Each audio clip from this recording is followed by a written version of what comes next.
భయంకరమైనటువంటి రోషము పుట్టించారు. ఇశ్రాయేలు పుట్టించినప్పుడు అంటున్నటువంటి మాట ఆయన ఏమంటున్నాడు? నీవు ఒకవేళ వారి పాపములు పరిహరించితివా,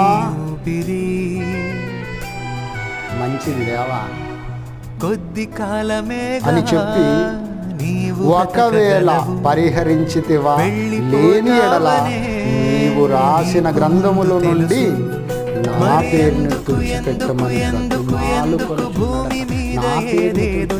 ఎవరో చేసినటువంటి పాపాలకు, ఎవరో చేసినటువంటి దురాగతాలకు, ఎవరో చేస్తున్నటువంటి భయంకరమైనటువంటి పరిస్థితికి భక్తుడు ఎందుకు బలి కావాలో ఒకసారి ఆలోచించండి ప్రజలు.